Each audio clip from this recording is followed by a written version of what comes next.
अस्सलाम वालेकुम दोस्तों, मैं हूं मोहम्मद एस हुसैन और आप देख रहे हैं हमारा यूट्यूब चैनल दुनिया और राहें। दोस्तों, क्या आप सबको मालूम है कि हमारे देश की सबसे पहली और सबसे पुरानी मस्जिद कौन सी है और इसे कहां पर बनाई गई थी और किसने इस मस्जिद को बनाया था? तो चलिए भारत की सबसे पहली मस्जिद से हम आपको रूबरू कराते हैं। स्क्रीन पर आने वाली मस्जिद कोई आम मस्जिद नहीं है, बल्कि हमारे भारत देश की सबसे पहले और सबसे पुरानी मस्जिद है। इतनी ज़्यादा पुरानी कि जिसका शायद आप लोग अंदाज़ा भी नहीं लगा सकते हैं, क्योंकि 629 ईस्वी में यह मस्जिद पूरी तरह से बनकर तैयार हो गई थी। और हैरानी की बात यह है कि इस्लाम के आखिरी पैगंबर यानी हज़रत मोहम्मद सल्लल्लाहु ताला अलैहि वसल्लम ने ज़ाहिरी तौर पर हमारी इस दुनिया को 632 ईस्वी में अलविदा कहा था। तो अब हिसाब से हम लोग ये क्लियरली कह सकते हैं कि केरला में मौजूद भारत की यह पहली मस्जिद पैगंबर हज़रत मोहम्मद सल्लल्लाहु ताला अलैहि वसल्लम की ज़िंदगी में बन गई थी। और इन तमाम चीज़ों से भी ज़्यादा हैरान कर देने वाली बात यह है कि केरल में मौजूद ये पहली मस्जिद किसी मुसलमान ने नहीं, बल्कि ये तो एक हिंदू राजा के ऑर्डर पर बनवाई गई थी। अब सवाल यही है कि आखिर ये हिंदू राजा कौन था और इसने ये मस्जिद क्यों बनवाई थी? तो इस तरह के सवालों के जवाब ढूंढने के लिए हमको आज से लगभग 1400 साल पीछे जाना पड़ेगा। दोस्तों, ये उस दौर की कहानी है कि जब अरब में इस्लाम धर्म बड़ी तेज़ी के साथ फैलना शुरू हो चुका था। दुनिया के कोने कोने से लोग लंबा लंबा सफ़र तय करके अरब के शहर मदीना पहुंच रहे थे और मदीना में इस्लाम के आखिरी पैगंबर यानी हज़रत मोहम्मद सल्लल्लाहु ताला अलैहि वसल्लम के हाथों पर इस्लाम धर्म कबूल कर रहे थे। इसी दौर में ही हमारे देश भारत के साउथ के एरिया में यानी आज जहां पर केरला मौजूद है, यहीं पर चेरामन पेरुमल नाम के एक राजा का राज हुआ करता था, जो लोगों की नज़र में बहुत होशियार और बहादुर माने जाते थे। इनके बारे में इतिहासकार लिखते हैं कि एक बार रात के वक्त राजा चेरामन पेरुमल अपनी रानी के साथ अपने महल के बाहर घूम रहे थे कि एकदम से राजा चेरामल पेरुमल की नज़र आसमान में मौजूद उस चांद पर पड़ी, जो अचानक से दो टुकड़ों में बट गया था, यानी चांद बीच में से आधा आधा हो गया था। तो राजा इस करिश्मे को अपनी हैरत भरी निगाहों से अभी देख ही रहे थे कि एक बार फिर दो टुकड़े हुए चांद आपस में मिल गया। ये देखकर राजा चेरामन पेरुमल के होश उड़ गए और वो ये सोचने पर मजबूर हो गए कि आखिर यह चमत्कार कैसे हो सकता है। राजा ने अपने दिल को बार बार ये कहकर बहलाने की कोशिश की कि उन्होंने जो कुछ भी देखा है शायद उनकी आंखों का धोखा था, लेकिन उनके दिल ने ये बात मानने से इनकार कर दिया, क्योंकि वो जानते थे कि उन्होंने जो भी देखा है वो उनकी आंखों का धोखा नहीं बल्कि एक सच था। राजा चेरामन पेरुमल की वो पूरी रात ही बस यही सोचते हुए गुजर गई कि आखिर ऐसा होना कैसे मुमकिन है।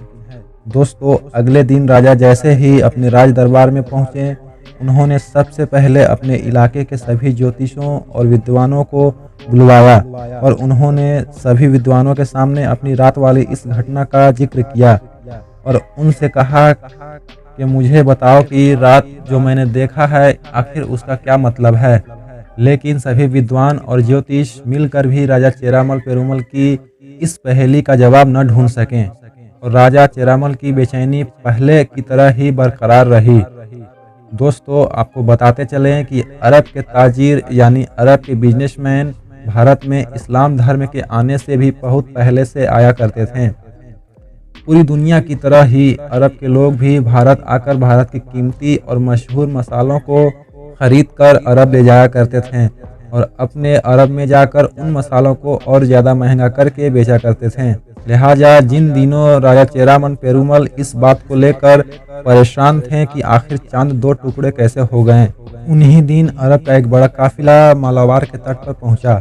ये पूरा काफिला ही भारत में व्यापार यानी बिजनेस के पर्पज से आया था। राजा चेरामन ने दस्तूर के मुताबिक इन सभी अरब से आने वाले लोगों की दावत की और ये सारे लोग राजा चेरामन पेरुमल के महल में खाना खाने के लिए पहुंचे।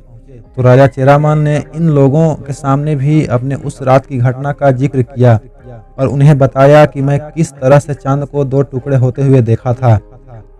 इस पर उन सभी अरब के लोगों ने राजा चेरामन को बताया कि आपने जो भी देखा है वो सच देखा है और ये करिश्मा हमारे मुल्क में रहने वाले पैगंबर मोहम्मद सल्लल्लाहु ताला अलैहि वसल्लम ने किया है। अरब व्यापारियों का ये जवाब सुनकर अब राजा चेरामन की बेचैनी कम होने के बजाय और ज़्यादा बढ़ गई और अब राजा ने यह फैसला कर लिया कि अब हर हाल में उस इंसान से मिलना चाहेंगे कि जिसने चांद के 2 टुकड़े कर दिए। राजा चेरामन पेरुमल ने अपना सारा राजपाट छोड़ दिया और अपने रियासत के गद्दी पर अपने वारिस को बैठाया और खुद अरब ताजिर यानी व्यापारियों के साथ अरब देश की तरफ चल दिए। अरब पहुंचकर राजा चेरामन की मुलाकात पैगंबर हजरत मोहम्मद सल्लल्लाहु अलैहि वसल्लम से हुई। राजा चेरामन पेरुमल ने पैगंबर इस्लाम से वो सारे सवाल किए कि जो उनके मन में जन्म ले रहे थे और उन्हें बार बार परेशान कर रहे थे। पैगंबर इस्लाम हजरत मोहम्मद सल्लल्लाहु ताला अलैहि वसल्लम से मिलकर और उनके सारे जवाब सुनकर राजा चेरामन पेरुमल के मन को शांति मिली और उन्होंने फौरन इस्लाम धर्म कबूल कर लिया। इस्लाम धर्म अपनाने के बाद राजा चेरामन कुछ वक्त तक अरब में ही रुके, लेकिन कुछ वक्त के बाद जब पैगंबर इस्लाम हजरत मोहम्मद सल्लल्लाहु अलैहि वसल्लम की तरफ से उन्हें यह हुक्म दिया गया कि तुम भारत में जाकर इस्लाम की तबलीग करो, तो उन्हें भारत की तरफ वापसी का फैसला करना पड़ा। भारत वापस आते वक्त राजा चेरामन पेरुमल के साथ मालिक बिन दिनार के अलावा पैगंबर इस्लाम हजरत मोहम्मद सल्लल्लाहु अलैहि वसल्लम के कई और भी सहाबी मौजूद थे। ये सभी लोग इस इरादे के साथ निकले थे कि जल्द ही मलवार के तट पर इनकी कश्तियां पहुंच जाएगी, लेकिन इतिहासकार लिखते हैं कि बदकिस्मती से राजा चेरामन पेरुमल रास्ते में ही बीमार हो गए। राजा की बीमारी इतनी ज्यादा बढ़ गई कि उन्हें इस बात का यकीन हो गया था कि वो अब कभी भी दोबारा भारत देश वापस नहीं पहुंच पाएंगे। इसलिए उन्होंने फौरन अपने हाथों से एक खत लिखा और उसे कोंडुकनूर के राजा की तरफ रवाना कर दिया और उस खत में उन्होंने ये लिखा कि शायद अब मैं भारत देश कभी भी नहीं पहुंच पाऊंगा, लेकिन मेरे सभी दोस्त यानी मालिक बिन दिनार और उनके सभी साथी जो भारत देश पहुंचने वाले हैं, तो उनकी हर तरह से मदद करना कि उनकी जो भी जरूरत हो उसे मेरी जरूरत समझना और उस जरूरत को जल्द से जल्द पूरा करने की कोशिश करना। दोस्तों, राजा चेरामन पेरुमल तो रास्ता में ही इंतकाल कर गए, लेकिन मालिक बिन दिनार और उनके सभी साथी भारत देश पहुंच गए थे।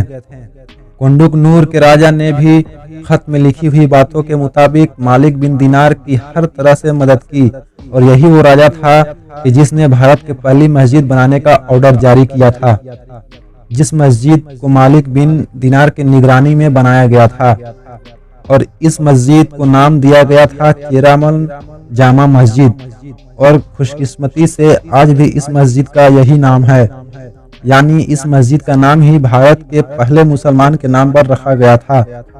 दोस्तों, बहुत सारे लोग ऐसे भी होंगे जिनका ये मानना होगा कि शायद ये कहानी झूठी है, लेकिन दोस्तों मैं आपको बताता चलूं कि ये इतिहास की वो सच्ची घटना है कि जिसे तबरी और फिरिश्ता जैसे बड़े बड़े इतिहासकारों ने अपनी किताबों में लिखा है और उन लोगों ने इस घटना को सच्चा माना है। और ये कहानी के सच होने का सबसे बड़ा सबूत केरला में खड़ी ये मस्जिद है, जिस पर आज भी चेरामन मस्जिद लिखा हुआ है। दोस्तों, हम ये वीडियो यहीं पर ख़त्म करते हैं। वीडियो पसंद आने पर वीडियो को लाइक कर दें और हमारा चैनल दुनिया और राहें को सब्सक्राइब भी कर दें, ताकि दोस्तों हम आप तक ऐसे ही हिस्टोरिकल और इन्फॉर्मेटिव वीडियो लेकर आते रहें।